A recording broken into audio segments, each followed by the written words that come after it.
can you give me a little purr? Oh, you mean kitty cat? A little kitty cat?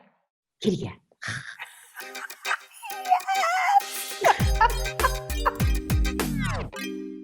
Welcome to Couch Surfing, the show where elegant guests look back at their big roles, their little roles, and everything in between. I'm here social distancing with Jane Seymour. Jane, how are you? Hi. Hi. You ready to surf? Oh, yes, definitely. All right, let's do it. Black Queen on the Red King, Miss. This was one of your first major roles, and you start off as a Bond girl. I mean, what a way to kick off a career. How did you land this gig? It was actually very interesting. You know, it was the 70s and they were looking for someone to play solitaire. And the most important element is that she was a virgin and they were very thin on the ground in swinging London at that time.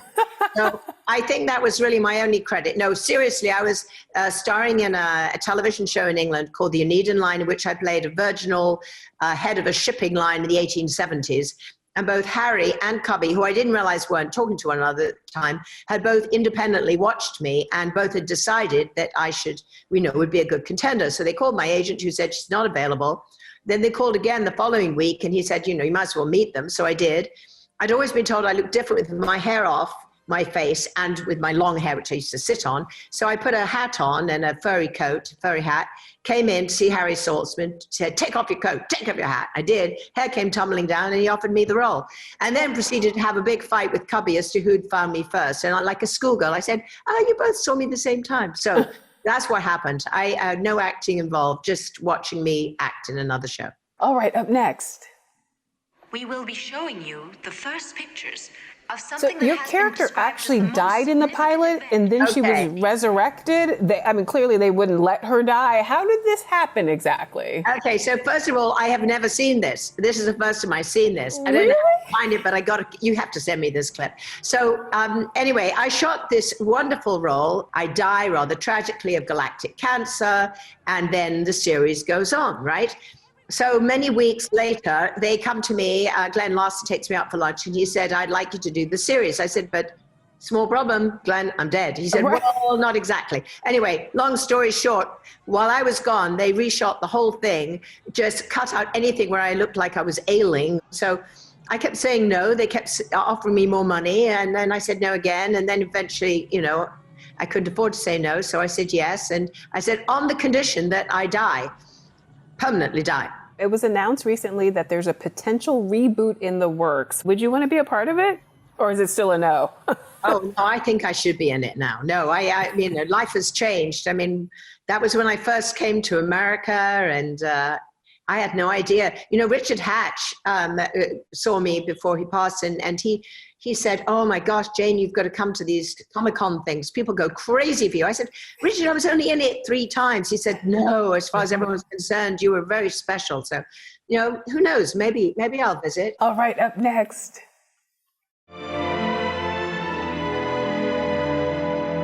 I mean, speak of a huge cult following. This film is beloved. There's a network of Somewhere in Time enthusiasts. There are conventions and anniversary screenings. Why do you think it continues to receive so much love? You know what? When I read the script, I fell in love with it. When I made the movie, Chris and I, there was just such an amazing chemistry between us that, was magical. I don't think there's ever been anything quite like that. And interestingly enough, after the accident, when Chris had his terrible accident, I had also had a near-death experience. And we both had the same thing that happened to us, that we left our bodies, saw people trying to resuscitate us, and saw the white light. So, which of course is in the movie too. But we didn't get the idea from the movie. It just happened to us sadly in real life. Oh my goodness. But the secret to all this is that Chris and I actually fell madly in love, and circumstances were that we couldn't be together. He was single at the time. I was single at the time. Unbeknownst to him, his ex-girlfriend was pregnant, and we only found out while we were filming. And so I knew he'd fallen in love with his child, and he wanted to try and see what could happen there, and that's what happened. So we remained very, very close friends, literally to the day he died. Well, that's a movie in itself. You know something very interesting? People always say to me, this is a chick flick. And I said, it's not. It's guys. I mean, guys go crazy for this thing. Gosh, General Colin Powell, it's his favorite movie. He cornered me once and spoke to me all night and all morning the next morning about it. He's watched it, I know, 20, 30, 40 times, and it's his favorite movie. Oh. Every time I see him, I get this, this big hug. And he says, yes, I just watched it again. I go, great.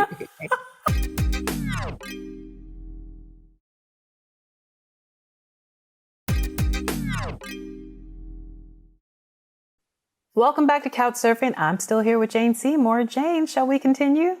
Yes. All right, let's do it. Maud, listen to me. Let's get her upstairs to bed. I feel like the world needs some Dr. Quinn medicine woman right now. What do you think she would make of 2020? We are telling the same stories right now. Yeah. We are talking about immigration. We're talking about racial inequality. Yeah. You know, it is so today. Yes. I remember one day we came in and the LA Times headline was mercury poisoning in the water in LA from Colorado, from the gold mines from 1870, current, okay? So pollution, everything. And it was just I said, oh my goodness, we're doing that now. And then the second episode we ever did was an epidemic. So we were way ahead of our time. But we actually have the most wonderful scripts and everything ready to go for a reboot where we would start 26 years later when it's all about women's liberation. But we've got to find a network or somebody who wants to do it. But we're all on board. We already have it mapped out. Beth Sullivan did it. It's brilliant. Up next. Just had my done. You like them? Jane. Okay, I happen to love this movie. I think it has to be one of the funniest movies ever. And, you know, people stop me all the time in elevators. They call me, they can say, oh, do Kitty Cat. So I have to do Kitty Cat. And, you know, grown women my age come in and say, my children just told me that you're Kitty Cat? No, what is this? And then, of course, the guys come up and they go, motivate. Oh, dear. A lot to live down. But I did that in the audition. It wasn't scripted. That was my audition to the role. I think that's what got me the role.